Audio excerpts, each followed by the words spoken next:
In this edition of the podcast, I'm joined by Lucy Moore from ACCA, and we're going to talk about mock examinations. But first of all, I'd like Lucy to introduce herself. Hello, Lucy. Hello, Tom. Nice to see you. So would you just care to share with everybody what you do at ACCA in a very sort of brief outline way? So I'm an education support manager at ACCA, and I focus on student support. I've been doing that for quite a number of years.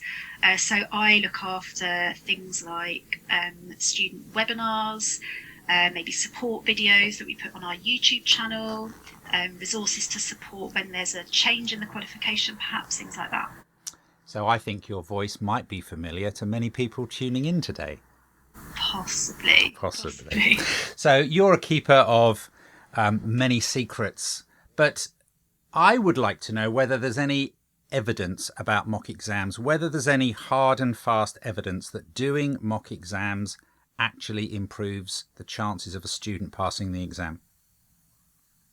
Yes, we do have evidence. I don't think we used to, but this year we have been running some events which have allowed us to gather some evidence. So we've started running some mock events at ACCA through the practice platform, which is where we hold our question practice content for applied skills and strategic professional exams.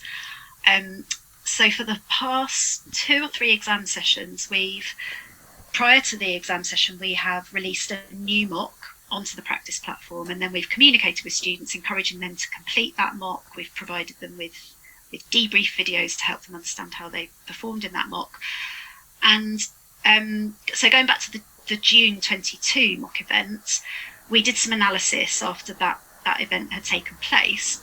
And what we saw was that the pass rate for students who used a mock on the practice platform prior to that exam session was 22% higher for applied skills and 15% higher for strategic professional. Wow. Wow. That is such a significant uplift, isn't it? That students doing a mock exam on the ACCA practice platform, 22% higher for applied skills, 15% for... That's amazing. On one level, it doesn't surprise me, because it means that students have delivered in that format, have played at that home ground. When you think of Liverpool playing at Anfield, or when you think of Manchester United playing at Old Trafford, they're more likely to win because they're familiar with the home environment. And if a student has done an exam on the ACCA practice platform, of course that's going to enhance their chances of passing. But it's good to know there's some hard scientific facts behind that. Yeah, we were really excited to get those statistics, and what that has informed now is an approach where we want to make this a constant offering. So every exam session there will be a mock for students to access, along with wraparound support. So we can hopefully see that kind of improvement across forthcoming sessions as well. And I should say that's focused on a mock event, so a specific mock exam. Ever since the practice platform was launched, we've been tracking student performance, and across both applied skills and strategic professional, just generally students perform better when they use the practice platform in the weeks leading up to the exam. So I think we see pass rates increase by an average of about 14 or 15% for students that use the platform versus not using it. And that might mean not doing a mock, but just, kind of engaging with the content in some way. And that's very powerful. And that's a message that, we just need to get out there. I think it is out there, but it's worth reinforcing that, the ACCA provide those resources. Students have paid for it. And I think I think you're doing a great job. Thank you. Okay, so when it comes to debriefing the examinations, on these mock events, you've got the YouTube debriefs, whatever. But in terms of using the examiner's answers and stuff, would you like to comment about that, about the importance of students looking at the debriefs and understanding where they've gone wrong?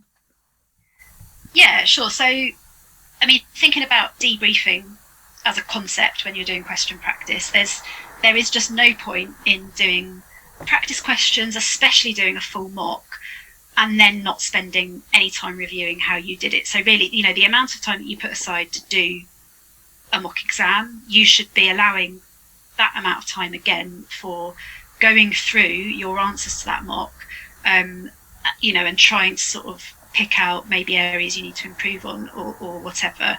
It's that debriefing process that will have a really big impact on your ability to keep improving. So it's a chance for you to reflect on, how you think your answers stand up, maybe to the model answer, but I would say you've obviously got to be a bit careful with that, because you don't need to produce the model answer to pass. But the more practice you do, if you can get your answers, maybe if you're in tuition, you can get your answers looked at by a tutor. Maybe if you're studying with some friends, sort of buddying up with people, sharing each other's answers, the more you see what example answers look like, the better you'll be placed to assess how is your time management, are the answers that you're producing about the right length, are you including the right number of points to score enough marks to pass. It will hopefully help you understand whether you've read the question properly and actually answered the requirements. Maybe you thought you did at the time, but actually when you go back and debrief, you realise that perhaps you'd misunderstood the question, you'd misread it, perhaps you haven't applied your answer properly to the scenario. We've got lots of resources to help you debrief your answers during question practice. So I mentioned the model answers in the practice platform. Once you've ended an exam and you've accessed that exam in the marking space of the practice platform, you will get access to the model, the sample answers and a marking scheme. And they are helpful resources, but again, bear in mind that you don't need to be producing the model answer to pass.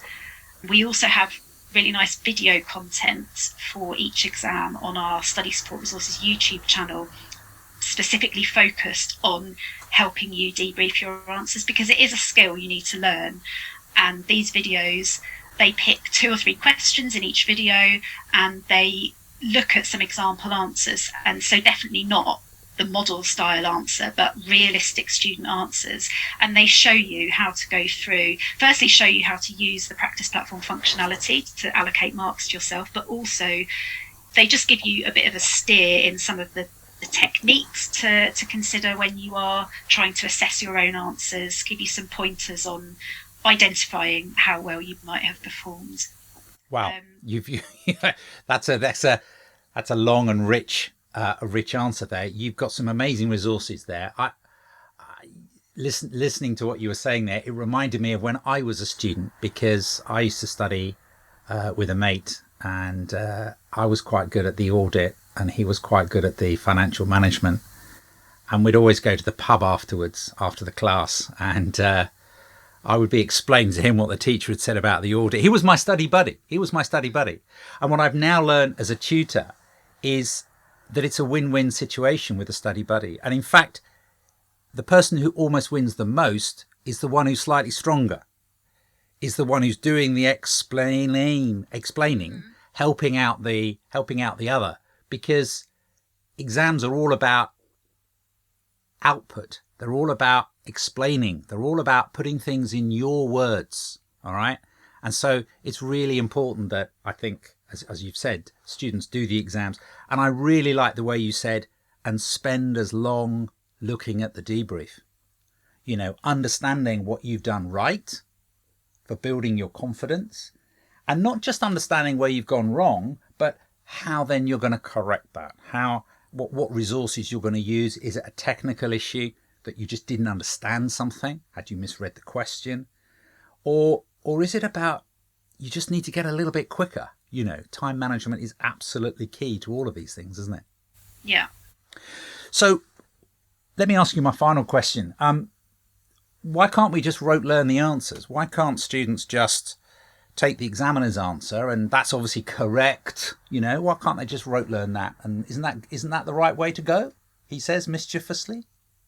If I had £1 or even a penny for every time we've been asked this question, then I would be a rich lady by now. But no, you cannot rote learn answers to past questions. Those questions are not going to come up again at least something similar might come up, but it will not be exactly the same question. So you're doing yourself a real disservice if you rote learn answers to past questions. You need to make sure that you're comfortable with the knowledge and then practice answering questions, a variety of questions, so that you can then flex that knowledge to the specific question you're being asked. So that's why it's so important to do question practice.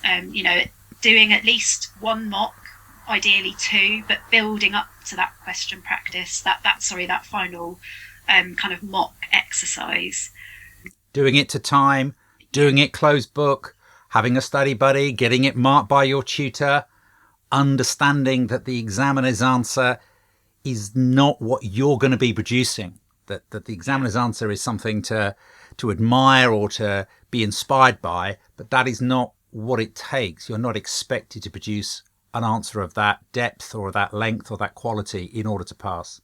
But yeah, absolutely. Hey, we could talk forever, Lucy. Thank you very much for coming on.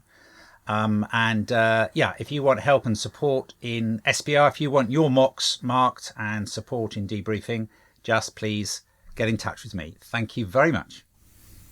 Thank you, Tom.